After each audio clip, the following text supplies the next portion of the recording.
wabarakatuh. Nama saya Muhammad Lukman Hakim bin Rizam. Baiklah. Hari ini saya akan membentangkan tentang pergerakan AM, di mana kami memfokuskan skop dalam bidang perubatan. Sebelum kita mengulas lebih lanjut, mari kita sama-sama masuk ke bagian pengenalan dulu. Latar belakang untuk perintah pergerakan AM dalam bidang perubatan. Perintah AM Bab F tahun 1974 menetapkan bahawa pegawai ataupun pesara awam persekutuan yang menerima pension serta ahli keluarga mereka iaitu anak dan juga isteri akan mendapat kemudahan perubatan percuma di hospital ataupun klinik kerajaan. Walau bagaimanapun, sekiranya kemudahan perubatan yang diperlukan oleh pegawai ataupun pesara perkhidmatan awam atau ahli keluarga mereka yang berkelayakan tidak dapat diperolehi di hospital maupun klinik kerajaan, mereka boleh memperolehi mereka juga boleh memperolehi di hospital ataupun agensi swasta atas tanggungan kerajaan, di mana ianya tertakluk kepada pematuhan terhadap syarat-syarat dan peraturan-peraturan sebagaimana yang telah ditetapkan dalam Perkeliling Perkhidmatan Bilangan 4 tahun 2001. Di samping itu juga, kerajaan juga telah bersetuju supaya kemudahan rawatan perubatan tertentu yang telah diperuntukkan kepada pegawai dan ahli keluarga yang berkelayakan dipanjangkan kepada ibu bapa yang sah. Selain itu juga, penjelasan mengenai jenis-jenis rawatan perubatan yang dibenarkan, peraturan serta kaedah pelaksanaan kemudahan rawatan perubatan ini kepada ibu bapa pegawai adalah sebagaimana yang telah ditetapkan dalam Surat Perkeliling Perkhidmatan Bilangan 1 tahun pada tahun 1963. Selaras dengan hasrat untuk mempertingkatkan keberkesanan penyampaian perkhidmatan ini, kerajaan juga telah bersetuju supaya peraturan permohonan perbelanjaan kemudahan perubatan sebagaimana yang ditetapkan dalam Perintah AM Bab F tahun 1974. Ulasan akan diberikan dengan lanjut yang akan disampaikan oleh ahli kumpulan saya.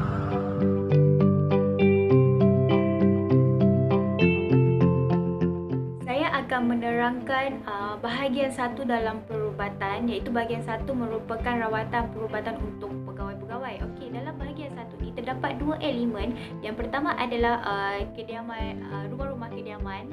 Yang kedua adalah rawatan perubatan untuk pegawai-pegawai. Saya akan menerangkan satu persatu. Yang pertama, elemen yang pertama adalah rumah-rumah kediaman. Rumah-rumah kediaman ini terbahagi kepada dua. Yang pertama adalah kerajaan tiada menyediakan rumah. Kerajaan tiada bertanggungjawab untuk menyediakan rumah-rumah kediaman bagi pegawai-pegawainya, melainkan sekadar yang dinyatakan dalam perintah yang ketiga.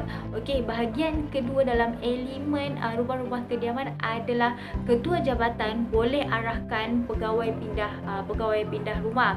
Walau bagaimanapun, di mana kerajaan ada menyediakan rumah-rumah kediaman yang berhampiran dengan tempat bertugas pegawai-pegawai dengan tujuan supaya mereka tinggal di sini, atau kerajaan mendirikan rumah khas sebuah jabatan, maka ketua jabatan boleh menghendaki seseorang pegawai itu tinggal di rumah tersebut jika ini adalah untuk kepentingan perkhidmatan sahaja.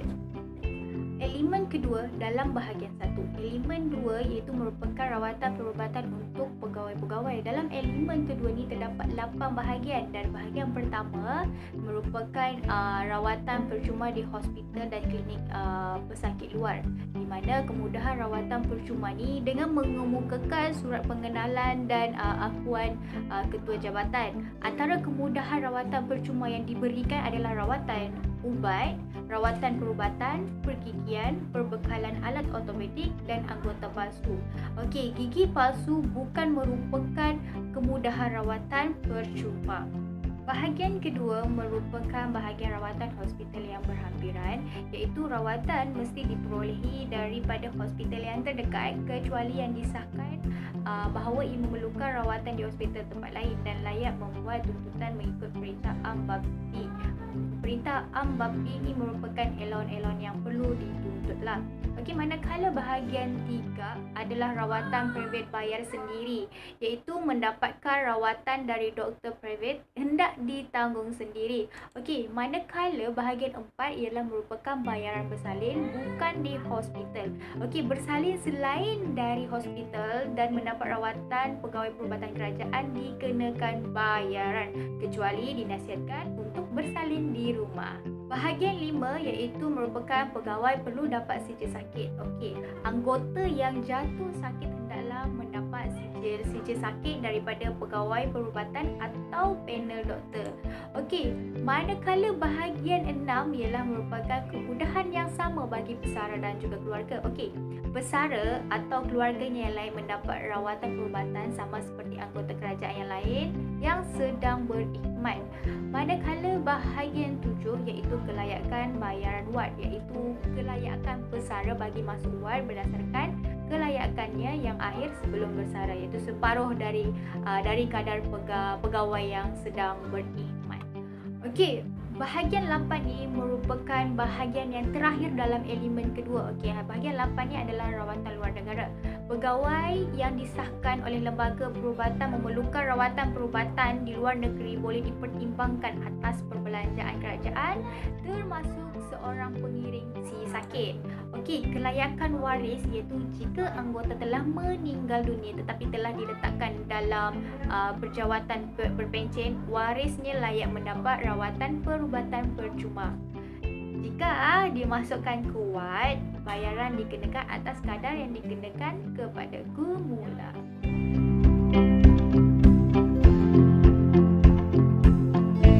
Okey, kita beralih pula kepada saya. Saya akan membentangkan bahagian 2 iaitu tanggungjawab pegawai perubatan dalam perspektif undang-undang.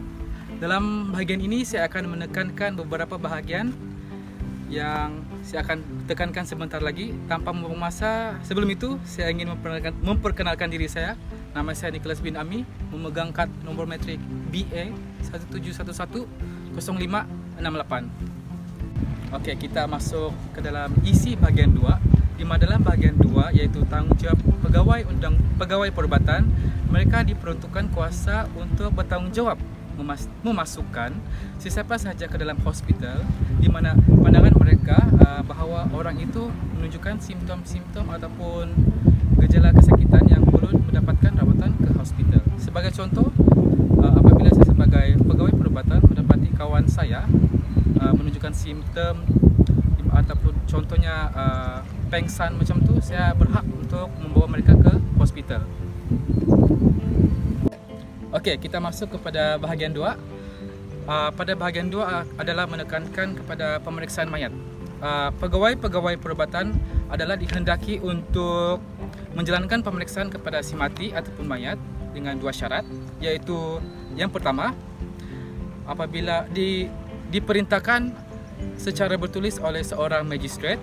Yang kedua, dipohon secara bertulis oleh seorang polis yang tidak rendah daripada seorang inspektor, di mana semua mayat hendaklah dibawa balik ke bilik mayat untuk pemeriksaan bersama waris mati.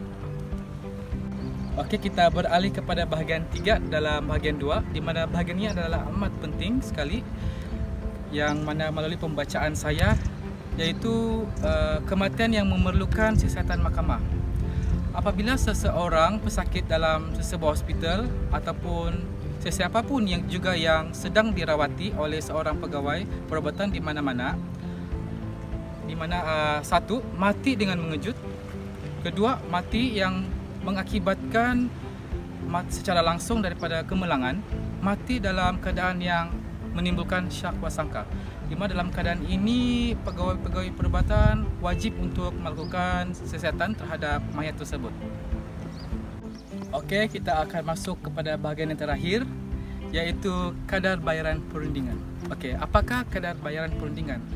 Ini dikenal pasti sebagai kadar bayaran yang akan diberikan kepada doktor privat, iaitu doktor yang tidak bekerja dalam sektor kerajaan, di mana hendaklah dibayar mengikut kadar yang telah ditetapkan oleh pihak kerajaan. Di mana apabila doktor privat ini dipanggil untuk menjalankan siasatan dalam perubatan, mereka hendaklah dibayar mengikut kadar bayaran yang telah ditetapkan oleh kerajaan. Sekian sahaja daripada saya. Terima kasih.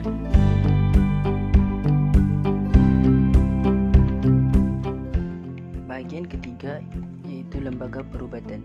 Kuasa penubuhan lembaga perubatan, pengarah kesihatan negeri, pengarah Hospital Kuala Lumpur, Yayasan Perubatan Persekutuan yang berkuasa menubuhkan sebuah lembaga perubatan dan melantik mana-mana pegawai perubatan ataupun pegawai perubatan pakar untuk menjadi ahli lembaga yang akan ditubuhkan. Oleh itu, semua permohonan untuk menubuhkan lembaga perubatan mestilah dibuat melalui Jabatan Kesihatan Negeri Hospital Kuala Lumpur Yayasan Perubatan serta Pegawai Penolong Pegawai Rekod Perubatan JKM Hospital Kuala Lumpur Yayasan Perubatan bertanggungjawab mengurus semua dokumen berkaitan dengan permohonan pertubuhan lembaga perubatan.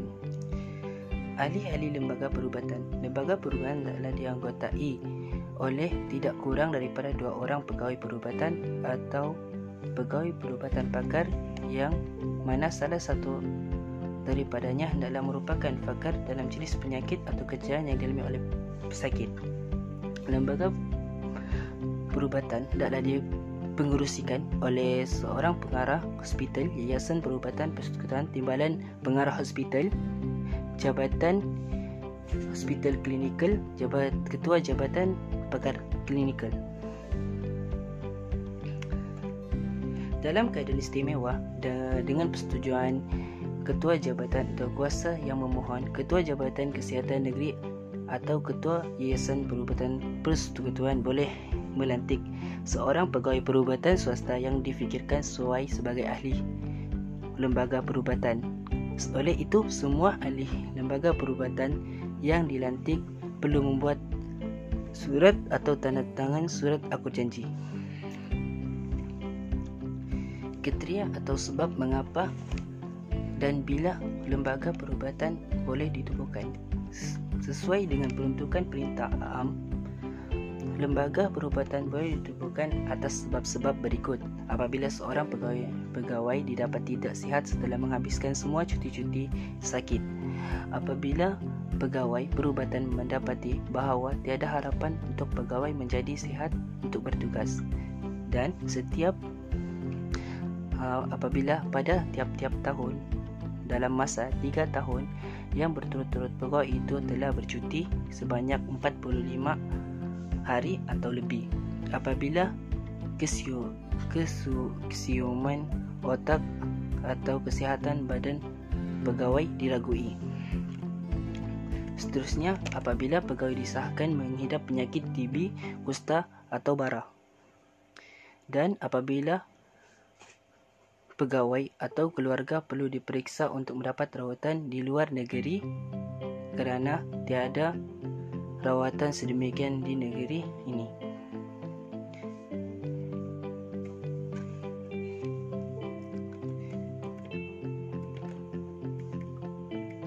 Oleh itu, bayaran penubuhan lembaga perubatan adalah berjumlah sebanyak 200. Jas bayaran kepada badan berkanun, Government Link Corporation, CGLC dan agensi swasta berdasarkan Akta Perubatan Pindaan 2003. Seterusnya, persidangan penubuhan lembaga perubatan. Pesakit perlu hadir semasa persidangan. Walau bagaimanapun, kes-kes tertentu, panel lembaga perubatan boleh mengecualikan pesakit untuk hadir. Majikan perlu hadir semasa lembaga persidangan perubatan bersidang. Walau bagaimanapun, jika wakil majikan tidak hadir, beliau mestilah boleh membuat keputusan. Sekiranya maklumat tambahan diperlukan, ahli lembaga perubatan boleh mendapat maklumat daripada pegawai perubatan yang pernah merawat pesakit, majikan atau wakil yang boleh memberi maklumat bagi pihak jabatan, ahli keluarga atau waris terdekat.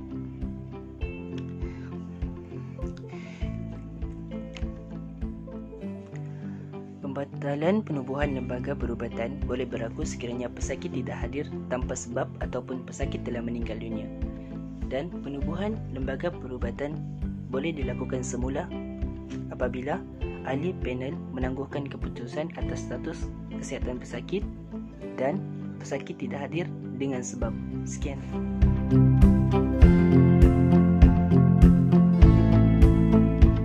Seterusnya masuk ke bahagian 4, bayaran dan peraturan WAD. Pegawai dan keluarga mereka boleh diberikan rawatan dan obat-obatan yang percuma di hospital-hospital atau klinik-klinik. Dan sekiranya mereka dimasukkan ke dalam WAD, maka mereka hendak membayar mengikut kadar-kadar seperti berikut, yaitu grade khas dan ke atas kategori hingga 3 yang bergaji RM 3.138 dan ke atas dikenakan bayaran sehari sebanyak RM 10 ringgit. Seterusnya kategori 3 yang bergaji RM 3.137 dan ke bawah hingga kategori 4 dikenakan bayaran sehari sebanyak RM 8 ringgit. Dan kategori kelima hingga kategori ke-6 dikenakan bayaran sehari sebanyak RM 6 ringgit.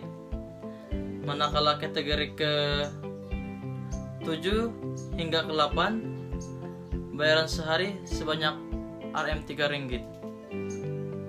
Pegawai dikecualikan untuk membayar bayaran WAD apabila pertama, menerima kecederaan semasa menjalankan tugas, menghidap penyakit TB, kusta, dan bara. Seterusnya, dijangkiti penyakit merebak. Manakala pembayaran WAD terhadap keluarga pegawai adalah sama seperti bayaran yang telah dinyatakan sebentar tadi. Seterusnya masuk ke dalam cara pengiraan bayaran. Waktu sehari dikira bermula dari masa pegawai dimasukkan ke dalam WAD, dan keesokannya sekiranya pegawai melebihi 12 jam maka dikira sehari, dan sekiranya kurang daripada 12 jam bayaran adalah tidak dikira. Bagi pegawai yang tidak melebihi 12 jam semasa berada di WAD, pegawai akan dikenakan bayaran mengikut budi bicara oleh pegawai kesehatan berdasarkan dua aspek, yaitu sekiranya pegawai mendapat rawatan sepanjang dalam WAD dan sekiranya pegawai mendapatkan makanan sepanjang di dalam WAD.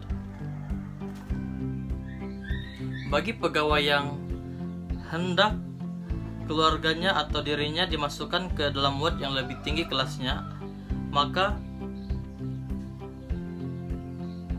pegawai boleh dimasukkan mengikut budi bicara pegawai perubatan yang menjaga hospital, dan pegawai atau keluarganya dikehendaki membayar bayaran WAD seperti yang dikenakan kepada orang ramai. Bagi kes pergigian, murid sekolah rendah dan sekolah menengah layak mendapatkan rawatan secara percuma dengan syarat surat pengenalan dari guru besar perlu ada. Setiap pegawai yang dimasukkan ke dalam hospital perlu membuat surat pengesahan diri dan pengakuan pegawai bagi membenarkan ketua jabatan memotong gaji, bagi menjelaskan apa-apa bayaran yang dikenakan oleh pihak hospital. Surat berkenaan hendaklah disediakan dalam 3 salinan. Dan akhir sekali, pembayaran bil. Pembayaran bil boleh dilakukan secara pemotongan gaji atau secara tunai. Ketua jabatan bertanggung jawab untuk memotong gaji seseorang pegawai apabila diminta oleh jabatan perubatan. Dan bil-bil akan dikemukakan apabila pegawai telah keluar daripada hospital sahaja. Pegawai perubatan yang menjaga hospital boleh menimbangkan rayuan pegawai yang meminta bil bil-bil dibayar secara bulanan dengan syarat pegawai dapat menunjukkan masalah keuangan yang dihadapi untuk membayar bil sekaligus.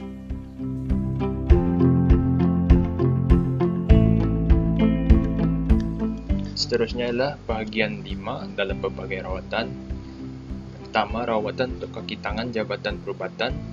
Semua pegawai-pegawai yang dilantik untuk perkhidmatan perubatan dan kesihatan dan bukan pegawai-pegawai dalam perkhidmatan guna saman seperti yang ditakrifkan dalam Perintah Am Bab A yang berkhidmat di Jabatan Perubatan dan Kesihatan akan dikecualikan daripada membayar apa-apa bayaran hospital termasuk bayaran bagi penggunaan ambulan dan bayaran hospital.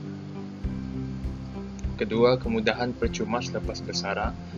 Kemudahan rawatan untuk kaki tangan Jabatan Perubatan secara percuma akan diteruskan kepada mereka setelah mereka bersara dengan syarat bahawa mereka telah disarakan dalam keadaan biasa atau syur sebuah lembaga perubatan.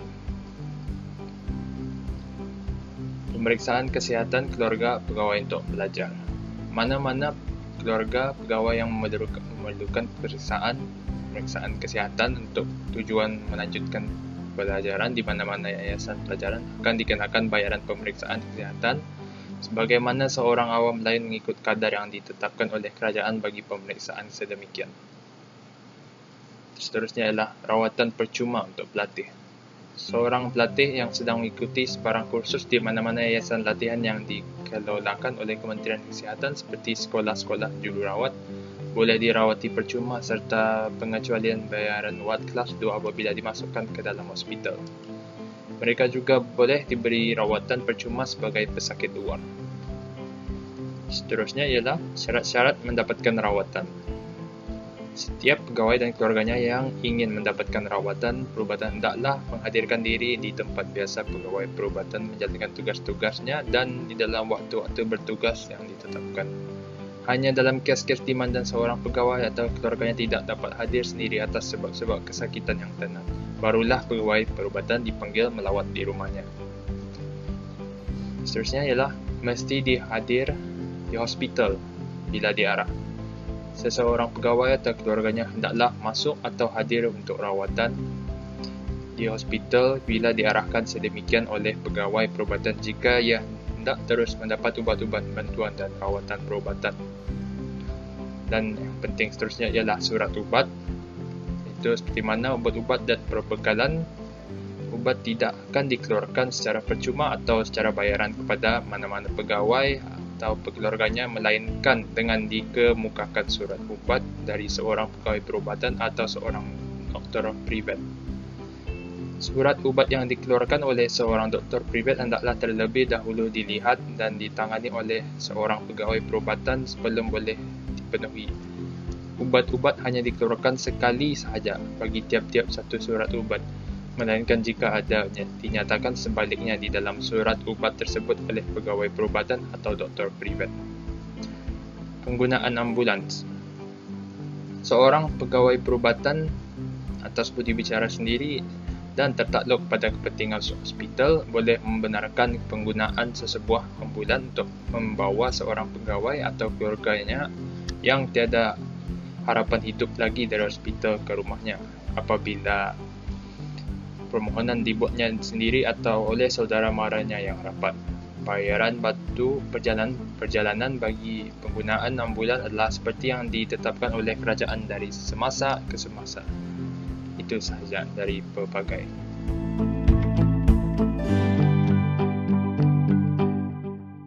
Itu dia penerangan tentang jenis-jenis perubatan yang bakal diterima oleh pesara ataupun pegawai kerajaan.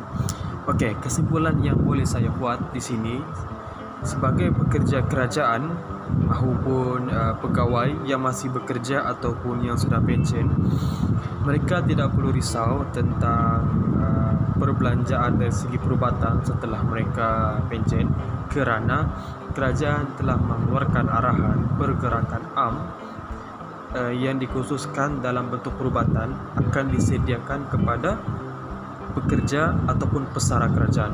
Oleh itu, sebagai pekerja kerajaan tidak perlu risau ataupun khawatir sekiranya mereka tiada kewangan untuk digunakan dalam bentuk perubatan. Okey, sekian itu sahaja daripada kumpulan kami. Sekian, wabillahi taufiq wal hidayah. Assalamualaikum warahmatullahi wabarakatuh.